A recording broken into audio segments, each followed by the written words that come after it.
Hello friends and welcome to the Exams Made Simple, and we are back again with the Hindu Complete Newspaper Analysis for April 18th 2019. तो 18 अप्रैल 2019 का news analysis देखेंगे.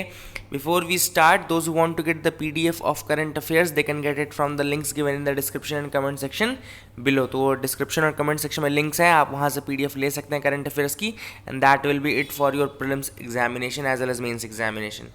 Okay, so before we start, these are the questions for you today. First question is consider the following events in the Indian freedom movement. Indian freedom movement में कुछ events दिखा देता हूँ आपको. पहला है Singh Sabha movement, second is quit India movement, third is Dandi march, या fourth is gurdwara reform movement. आपको बताना है कि क्रोनोलॉजिकल सीक्वेंस क्या है इन इवेंट्स का. 1432, 4123, 2341 या 3214. Question number 2 is operation flood 2 refers to what. Operation flood 2 इनमें से किसको रिफर करता है. First is Krishna Kaveri link, B is cleaning of Ganga river, C is decreasing floods in the country, या D none of the above. Question number 3 is consider the following statements. First statement is the Chola defeated Pandya and Chera rulers and establish their domination over peninsular India in the early medieval times. Second statement is saying the Cholas sent an expedition against Shailendra Empire of Southeast Asia and conquered some of the areas. Which of the following statements are correct? One only, two only, both, या none. So these are the three questions for you today. Please do try to answer these questions in the comment section below. Now let's start with the news analysis part, friends. The first news is saying rain thunderstorms leave over 50 dead in 4 states. Okay, तो untimely rain thunderstorm से 50 लोगों से ज़्यादा की मौत हो गई है इन 4 स्टेट्स, गुजरात, राजस्थान, मध्य प्रदेश और महाराष्ट्र. इन स्टेट्स में the reason which has been attributed to this thunderstorm and unseasonal rain is given to as western disturbance. Okay, तो वेस्टर्न डिस्टर्बेंस को इसका रीज़न बोला गया है. अब देखो वेस्टर्न डिस्टर्बेंस बेसिकली कहाँ से ओरिजिनेट होती है ये भी बताना ज़रूरी है, क्योंकि कभी कभी पूछ सकता है कि वेस्टर्न डिस्टर्बेंसेस जो होती हैं वो कहाँ से ओरिजिनेट होती हैं. तो याद रखिएगा it is an storm that originates in the Mediterranean. ये मेडिटेरेनियन से जनरेट होती है और तब वहाँ पे अनसीजनल जो वहाँ पे जो विंड्स हैं वो इसको यहाँ पे लेके आती हैं. That is very very important. याद रखेगा ये जो वेस्टर्न डिस्टर्बेंसेस हैं कहाँ से ओरिजिनेट होते हैं, ये मेडिटेरेनियन से ओरिजिनेट होते हैं. And they bring unseasonal rain to north and north western India. This is very important. Okay, और मानसून में भी वेस्टर्न डिस्टर्बेंसेस का पूरा बहुत ज़्यादा रोल है. अगर आपने पूरे मानसून की प्रोसेस पढ़ी है, इंडिया में जो मानसून आता है अगर उसकी पूरी प्रोसेस पढ़ी है तो उसमें वेस्टर्न डिस्टर्बेंसेस का बहुत इंपॉर्टेंट रोल है. तो याद रखिएगा basically they originate from the Mediterranean. तो this is important and you should remember this also. Okay, let's move to the second news item. Second news is saying that DGCA to do special safety audit of Indigo. तो Indigo को audit करेगा DGCA. Okay, याद रखिएगा DGCA का stand full form क्या होता है, director general of civil aviation. The directorate general of civil aviation is the full form of this. And ये करेंगे इंडिगो को ऑडिट. डीजीसीए इज बेसिकली एक रेगुलेटर की तरह काम करता है. रेगुलेटरी बॉडी है सिविल एविएशन की, इंडिया में रेगुलेटरी बॉडी है. And it functions under the ministry of civil aviation. किस मिनिस्ट्री के अंदर काम करती है, सिविल एविएशन मिनिस्ट्री के अंदर काम करती है. अगली चीज़ याद रखेगा कि ये इन्वेस्टिगेट करती है एविएशन एक्सीडेंट्स एंड इंसिडेंट्स को भी. और हेडक्वार्टर जो है इसका वो न्यू दिल्ली में है. तो हेडक्वार्टर न्यू दिल्ली में है. और डीजीसीए का फुल फॉर्म बता दिया हूँ, director general of civil aviation, ministry of civil aviation के अंतर्गत आती है. रेगुलेटरी बॉडी है सिविल एविएशन की, एक्सीडेंट्स इंसिडेंट्स को देखती है. That is important. Okay, so I hope you got clarity on this as well. Let's move to the next news item.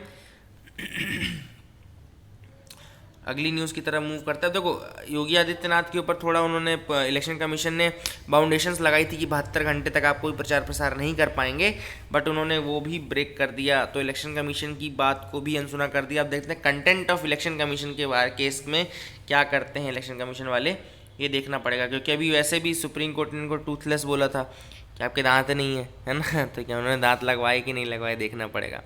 Polavaram के बारे में आया है तो पोलावरम प्रोजेक्ट्स के बारे में बता देता हूँ. Basically it's an under construction multipurpose irrigation project on Godavari river. तो पोलावरम के बारे में सबसे इंपॉर्टेंट बात तो याद रखिएगा कि गोदावरी रिवर पे ये प्रोजेक्ट है. वेस्ट गोदावरी डिस्ट्रिक्ट और ईस्ट गोदावरी डिस्ट्रिक्ट आंध्र प्रदेश में, यहाँ इसका मेजर इसका इन्फ्लुएंस है. This project has been accorded national project status. इसको नेशनल प्रोजेक्ट स्टेटस बोला गया है इस प्रोजेक्ट को, पोलावरम को.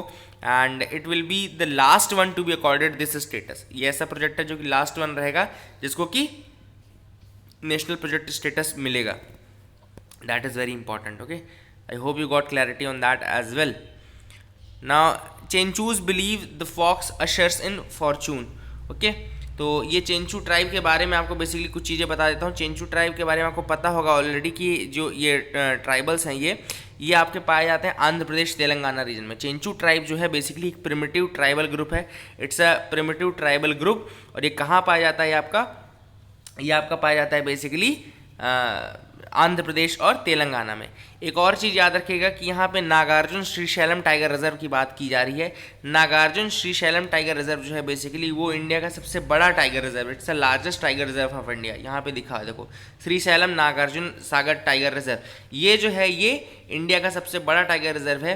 एंड फॉक्स का जो यहाँ पे फॉक्स के बारे में भी है, the conservation of fox falls under the Indian wild life protection act of 1972। याद रखिएगा 1972 के अंतर्गत आता है fox, according to which hunting और domesticating it is an offence that attracts punishment. Okay, and the possession of fox by non forest dwellers is also an offence. तो अगर आप लोमड़ी फॉक्स को अगर पालते हैं तो वो भी ऑफेंस अगर आप नॉन फॉरेस्ट ड्वेलर्स हैं।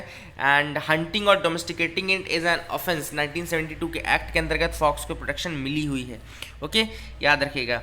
एंड चेंचू ट्राइबल्स याद रखिएगा कि आंध्र प्रदेश और तेलंगाना। और ये श्रीशैलम के बारे में जो मैंने बताया कि श्रीशैलम नागार्जुन सागर जो टाइगर रिजर्व है, it is the largest tiger reserve in India, तो इंडिया का सबसे बड़ा टाइगर रिजर्व है। ये फैक्ट भी याद रखिएगा, this is very very important. I hope you got clarity on this as well.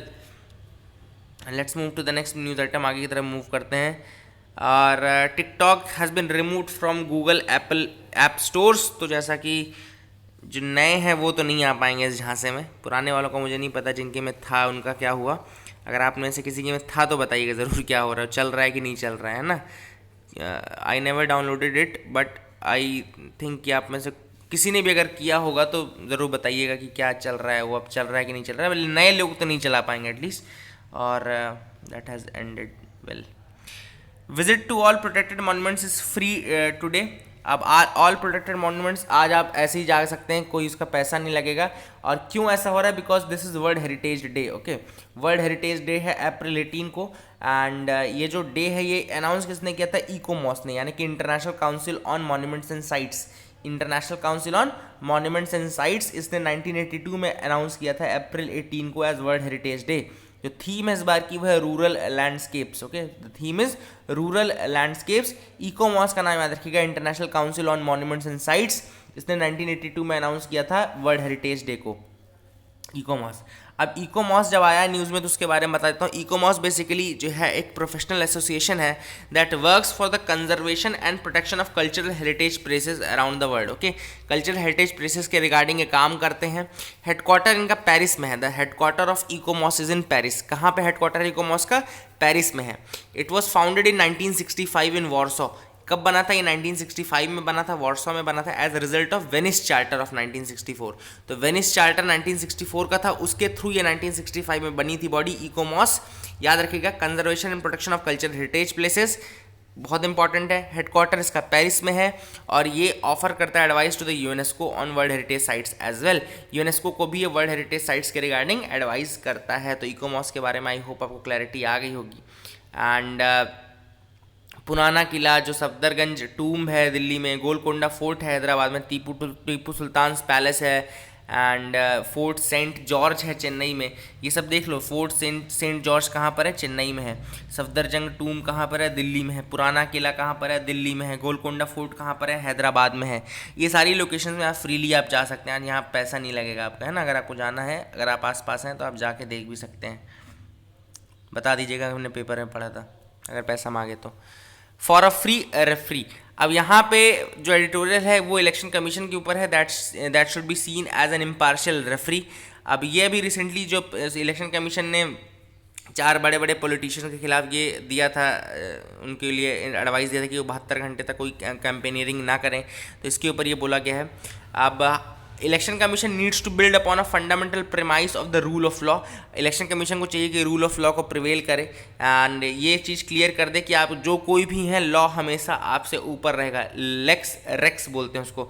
Lakes racks का मतलब लॉ इज सुप्रीम, लेक्स का मतलब होता है the king is supreme. Okay, तो याद रखिएगा लेक्स रेक्स, याद रखिएगा law is supreme. And Editorial also highlights how Prime Minister Narendra Modi has brazenly violated the directive of the Election Commission that campaigning must not seek vote by invoking the name of soldiers. तो आपको सिपाहियों, सैनिकों और शहीदों के नाम पे vote नहीं मांगने हैं, बट हमारे प्राइम मिनिस्टर ने वो डायरेक्टिव नहीं माना और वायलेट किया उसको. Example of abuse of power bye ruling party at centre. ये कुछ प्रॉब्लम्स है जो अभी रिसेंटली हो रही है कि abuse of power bye ruling party at centre, जो पार्टी सेंटर पे रूल कर रही है उसने बहुत ज़्यादा अब्यूज़ किया अपनी पावर को. Then continuing raids by central agencies targeting the opposition leader. जो सेंट्रल एजेंसीज हैं वो टारगेट कर रही हैं अपोजिशन लीडर्स को. Then partisanship of the public broadcaster Doordarshan. Doordarshan ने बहुत ज़्यादा मतलब पार्शलिटी टाइप की चीज़ें दिखाई हैं. डीडी न्यूज़ अगर आप देख लें, DD1 देख लें, यहाँ पे आपको बहुत सारा दिखेगा जो प्रो गवर्नमेंट ही सब कुछ दिखेगा. एंड ये सारी चीज़ें हैं. और एडिटोरियल ये सजेस्ट करता है कि जो चीफ इलेक्शन कमिश्नर हैं और इलेक्शन कमिश्नर्स हैं उनको TN सेशन और JM लिंगदो जैसे इलेक्शन कमिश्नर्स से सीखना चाहिए कि अपनी पावर को कैसे इन्फोर्स करें. The limits of populism, basically ये आर्टिकल है कैरिज्मेटिक वर्सेस पॉपुलिस्ट लीडर्स के बीच में डिफरेंस बताने के लिए. तो कैरिज्मेटिक लीडर एक ऐसा लीडर होता है जो ऐसे डिसीजन ले ले जो बहुत ज़्यादा पॉपुलर ना हो. देखो very very good definition. Charismatic versus populist में कैरिज्मेटिक वो लीडर होता है जो ऐसे डिसीजन लेने की हिम्मत रखे जो बहुत ज़्यादा पॉपुलर ना हो. Gandhi ji was a charismatic leader who can withdraw non cooperation movement from the because of the violation of the principle of non violence. Okay, तो गांधी जी एक ऐसे कैरिज्मेटिक लीडर थे जिन्होंने नॉन कॉपरेशन को ही विड्रॉ कर लिया था. जवाहरलाल नेहरू एक कैरिज्मेटिक लीडर थे जिन्होंने सेक्युलरिज्म को उस समय अपहेल्ड किया जब पार्टीशन हुआ था हमारा से because of the religion and all. Okay, author says that 1970s एक ऐसा पीरियड है जब पॉपुलिस्ट लीडर आना शुरू हुए. इनफैक्ट इंदिरा गांधी जो थी उन्होंने 1917 के इलेक्शन जो थे वो फर्स्ट पॉपुलिस्ट जनरल इलेक्शन बोल सकते हैं आप. तो गरीबी हटाओ ये एक पॉपुलर डिमांड पे आया था. गरीबी हटाओ जो नारा आया था 1971 में वो पॉपुलर डिमांड पे आया था. And that was the first election जब पॉपुलिज्म ने टेक ओवर किया कैरिज्मेटिक शिप के ऊपर. ओके, याद रखेगा. और बाकी के एडिटोरियल में इन्होंने परफॉर्मेंस दी है मोदी गवर्नमेंट की 2014 की, ये सब तो वो अपन डिस्कस नहीं करेंगे. A crisis of credibility, very good article, very very good article. ये बहुत अच्छा आर्टिकल है, इसके बारे में बता देता हूँ. अभी रिसेंटली वॉयलेशन हुआ है मॉडल कोड ऑफ कंडक्ट का by politicians specially from the ruling party. फिर से वॉयलेशन हुआ है, जैसे कि मैंने आपको बताया कि अभी ऊपर योगी आदित्यनाथ ने ही इलेक्शन कमीशन के डायरेक्टिव को ब्रेक किया. एंड वहाँ पे भी हमने देखा किस तरीके से रूलिंग पार्टी के जो लोग हैं वो मॉडल कोड ऑफ कंडक्ट को वायलेट कर रहे हैं. Now author says that the roots of this credibility problem lies in the flawed system of appointment of election commissioners. Author का ये कहना है कि जो ये बेसिकली प्रॉब्लम आ रही है ये इसलिए आ रही है क्योंकि जो अपॉइंटमेंट है इलेक्शन कमिश्नर्स का वो फ्लॉड है. क्यों फ्लॉड है? क्योंकि आपको पता है भी कि ये पूरा जो ये कोई ऐसा प्रॉपर प्रोसीजर नहीं जो कि फॉलो किया जाता है. लॉ कमीशन ने 255th रिपोर्ट में एक सजेशन दिया था कि एक कोलिजियम बनना चाहिए जिसमें प्राइम मिनिस्टर होगा, लीडर ऑफ अपोजिशन होगा, चीफ जस्टिस ऑफ इंडिया होगा एंड उसके बाद इलेक्शन कमिश्नर्स को आपको अपॉइंट करना पड़ेगा. तो ये जो सजेशन था वो ज़्यादा इंपॉर्टेंट था, बहुत अच्छा सजेशन था. अगर इसको फॉलो किया जाए तो थोड़ा क्रेडिबिलिटी आ सकती है सिस्टम में. दूसरी चीज़, सिर्फ इलेक्शन कमिश्नर के और इनके अपॉइंटमेंट में ही प्रॉब्लम नहीं है. दूसरा प्रॉब्लम है कि इनको रिमूव करना भी बड़ा आसान है. केवल और केवल इम्पीचमेंट का जो प्रोसेस है वो चीफ इलेक्शन कमिश्नर के लिए फॉलो होता है लेकिन बाकी के 2 इलेक्शन कमिश्नर्स के लिए नहीं फॉलो होता. आपने लक्ष्मीकांत में पढ़ा होगा कि बाकी के जो 2 इलेक्शन कमिश्नर्स होते हैं वो सेम पावर रखते हैं इलेक्शन कमिश्नर्स के जैसे ही, चीफ इलेक्शन कमिश्नर के जैसे ही पावर रखते हैं बाकी के इलेक्शन कमिश्नर्स ही, वो उससे नीचे नहीं होते लेकिन उनका रिमूवल बहुत आसानी से हो जाता है. तो अगर आपको 2 लोगों को आसानी से रिमूव कर सकते हो 3 लोगों में तो कहीं ना कहीं वो आपके फियर और फेवर में ही काम करेंगे. ये जो 3 लोग ऐड हुए हैं, मतलब ये जो 2 एक्स्ट्रा लोग ऐड हुए हैं इलेक्शन कमीशन में वो 1993 से ऐड हुए हैं प्रेसिडेंट के ऑर्डर के बाद. अदरवाइज इसके पहले जो थे 1 या 2 लोग ही थे, है ना. तो ये भी इंपॉर्टेंट आपको याद रखना. 1993 से ये 3 मेंबर बॉडी बन चुकी है इलेक्शन कमिश्नर्स की और यहाँ पे बहुत ज़्यादा ज़रूरत है कि इनको रिमूवल इनका एटलीस्ट और इनका जो अपॉइंटमेंट है वो एक प्रॉपर प्रोसेस के थ्रू होना चाहिए और उनके ऊपर कोई डर नहीं रहना चाहिए, तभी जाके वो एक इंडिपेंडेंट बॉडी की तरह काम कर पाएंगे. प्लस इलेक्शन कमीशन को पावर भी देनी चाहिए to deregister the political parties for violating the directives. अगर कोई पार्टी इनके डायरेक्टिव्स को ब्रेक कर रही है तो उनको डी रजिस्टर करने की पावर भी रखनी चाहिए इलेक्शन कमीशन को. Ethical act of voting, basically यहाँ पे वोटिंग का इंपॉर्टेंस बताया जा रहा है that voting should be done and it should be done in a ethical manner, क्योंकि वोटिंग कोई ऐसी नॉर्मल एक्सरसाइज नहीं है. It is the most important duty in electoral democracy. Voting normal exercise नहीं है, it's the most important duty in electoral democracy. Voting एक ऐसी चीज़ है जो इंडिविजुअल बेनिफिट के लिए काम नहीं होता है, यहाँ पे सोसाइटी का बेनिफिट देखा जाता है. ऑब्वियसली बात है, जब आप वोट डालने जाते हो तो आप अपना बेनिफिट नहीं देखते हो, आप अपने पूरे कंस्टिट्यूएंसी का, आप अपने पूरे जिले का बेनिफिट देखते हो, अपने पूरे देश का बेनिफिट देखते हो, है ना। तो एक ऐसा मॉरल एक्ट है जो कि इंडिविजुअल बेनिफिट पे काम नहीं करता, ये इसकी आइडियोलॉजी अलग होती है, ये लार्जर सोसाइटी का बेनिफिट देखता है। ओके, हम कैसे वोट करते हैं ये डिफाइन करता है कि कल की हमारी सोसाइटी कैसी रहेगी। Therefore it's a very ethical act, और वहाँ पे हमको सारे प्रोज कॉन्स देख के ही वोट करना चाहिए, वोट ज़रूर करना चाहिए। एंड द रनवे, ये बेसिकली है closure of Jet Airways close हो गया है। एंड ऑथर का जो आर्गुमेंट है बेसिकली ये बोल रहा है कि नरेश गोयल जो वहाँ के चेयरमैन थे उसके कारण ये सब चीज़ें हुई है, and they were forced to close shut down, employees को उनकी सैलरी तक नहीं दे रहे थे ये लोग, that was the thing. Poll call में आज अपन देखेंगे वोटर आईडी के बारे में। वोटर आईडी बेसिकली इसको एपिक बोलते हैं। एपिक मतलब electors photo identity card, electors photo identity card EPIC, ये वोटर आईडी कहलाती है। It's a document that is issued to an Indian citizen, it is a document that is issued to an Indian citizen who is above the age of 18 and is eligible to vote. Okay, Indian citizen को ही allot होता है, इसलिए इसका मतलब ये है कि ये सिटीजनशिप का काम कर सकता है। देन वोटर आईडीज़ जो है ये इशू हुई थी पहली बार 1993 में, when TN. Session was the chief election commissioner. तो वोटर आईडी पहली बार कब इशू हुई थी? 1993 में, जब टी.एन. सेशन थे चीफ इलेक्शन कमिश्नर। तो ये बहुत इंपॉर्टेंट है, याद रखिएगा। ये जो कार्ड होता है बेसिकली आपकी आइडेंटिटी एज ए सिटीजन को प्रूव करता है, लेकिन गारंटी नहीं करता आपका राइट टू वोट। क्यों नहीं गारंटी करता? बिकॉज राइट टू वोट तभी अवेलेबल रहेगा जब आपका नाम रहेगा उस इलेक्टोरल रोल में। आप कार्ड लेके घूमते रहो, लेकिन अगर आपका नाम नहीं ऐड हुआ है इलेक्टोरल रोल में तो आप उसको वोट नहीं कर सकते। Therefore it does not gives you the right to vote. Voter idea को राइट टू वोट नहीं देता, ये स्टेटमेंट याद रखेगा। स्टेटमेंट यूपीएससी पूछ सकता है कि ये राइट टू वोट दे देता है, नहीं, राइट टू वोट नहीं देता। वो राइट टू वोट तभी आपको मिलेगा जब आपका नाम इलेक्टोरल रोल में रहेगा, याद रखिएगा। 1993 वाज द फर्स्ट ईयर जब ये अलॉट हुए, और टी.एन. सेशन उस समय चीफ इलेक्शन कमिश्नर थे। तो याद रखिएगा, अगर एक वोटर एक रेसिडेंस से दूसरे असेंबली में मूव करता है तो उसको अपना नाम वहाँ के वोटर रोल में इंक्लूड कराना चाहिए, और उसका जो कार्ड रहता है वो सेम रहता है, लेकिन बस उसका वो चेंज हो जाता है ना। तो याद रखिएगा। Now zinc deficiency rising in Indians, जो जिंक डेफिशिएंसी है बहुत ज़्यादा बढ़ती जा रही है, और जिंक डेफिशिएंसी के कारण जो प्रॉब्लम्स हैं वो बता देता हूँ आपको कौन कौन सी चीज़ें हैं।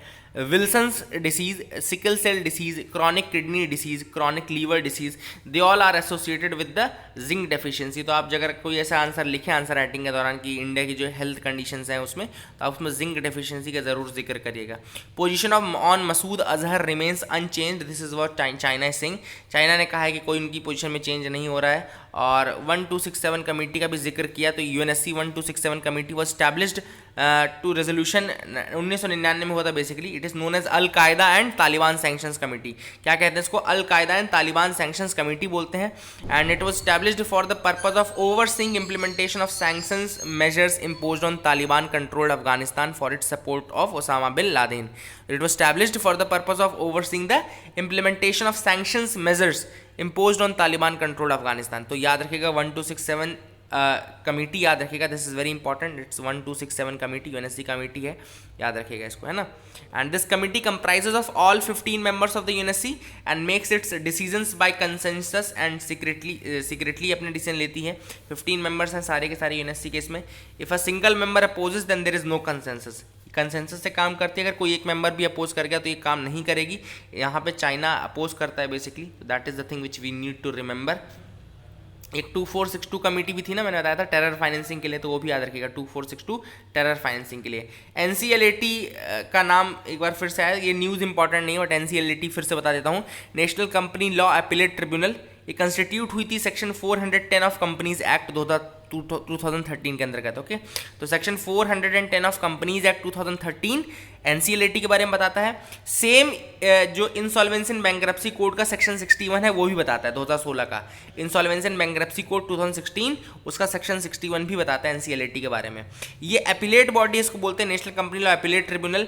तो एनसीएलटी के जो केसेस की अपील होती है वो यहाँ पे आती है, इंसॉल्वेंसी के केसेस में आपने देखा होगा। And NCLAT is also the appellate tribunal to hear and dispose of appeals against any direction issued on decision made by competition commission of India. तो कॉम्पिटिशन कमीशन ऑफ इंडिया, तो जो कि competition commission act 2002 के अंतर्गत बना था, याद रखिएगा। कॉम्पिटिशन कमीशन ऑफ इंडिया किसके थ्रू बना था? Competition commission of India act 2002 उसके तहत बना था।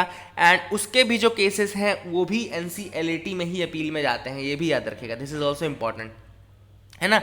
और एनसीएलटी के बारे में तो आपको पता ही है, national company law tribunal, and वो जो बॉडी है वो जस्टिस इरादी कमेटी के रिकमेंडेशन पे बनी थी। इंसॉल्वेंसी एंड बैंकरप्सी कोड 2016 के अंतर्गत आई है, एंड वो इंसॉल्वेंसी के केसेस देखती कंपनीज के, और सिंगल इंडिविजुअल्स के इंसॉल्वेंसी के केसेस देखते हैं डीआरटी यानी कि debt recovery tribunal. Saudi Aramco eyes stake in Reliance India limited refinery. तो सऊदी का जो अरामको है, ARAMCO, Aramco is the world's largest oil exporter, याद रखिएगा, it is the world's largest oil exporter. कहाँ की कंपनी है? सऊदी अरेबिया की कंपनी है, it's world's largest oil exporter, and ये स्टेक्स खरीदेगा कहाँ पे? रिलायंस इंडस्ट्रीज में, याद रखिएगा, दैट इज इंपॉर्टेंट, अरामको, है ना। सो यहाँ पे यूवेंटस हार गया है, रोनाल्डो का रन जो चैंपियंस लीग में था वो ओवर हो गया है, बार्सिलोना जीत गया है, Messi scored 2 goals and that was a brilliant match, epic match था वो। Okay, so we can move to the next page item. Mars based simulator unveiled in Gobi desert. Okay, तो Gobi के बीच में एक Mars जैसा simulator establish किया गया है। गोबी डेजर्ट आपको पता होना चाहिए चाइना में है, Gobi desert is situated in China, so that is important, please make sure you remember this thing also. और जो मिशन चल रहे हैं बस आपको पता ही होगा मिशन के बारे में, है ना। एंड चाइना भी अपना स्पेस स्टेशन अनवील करने वाला है। US astronaut to spend 11 months in space. तो अभी बेसिकली एक एस्ट्रोनॉट है जिसका नाम है Christina Koch. Okay, Christina Koch इनका नाम है, कोच। तो ये हो सकता है विमेंस रिकॉर्ड बनाए क्रिस्टीना कोच, और will remain on board for 11 month, 11 महीनों के लिए ऑन बोर्ड रहेंगी। एंड स्कॉट कैली का अभी तक रिकॉर्ड था, स्कॉट कैली का रिकॉर्ड था 340 डेज का, 340 डेज, याद रखिएगा, Scott Kelly, and this is important. Okay, नाम याद रखेंगे, क्रिस्टीना कोच। अगर कोई आपसे पूछे, रिसेंटली न्यूज़ में थी, तो एस्ट्रोनॉट हैं जो कि 11 महीनों के लिए स्पेस पर रहेंगे। सो that is it for the day friends, I hope you like the video, please do like and subscribe, keep loving us, keep sharing us, thank you and have a nice day.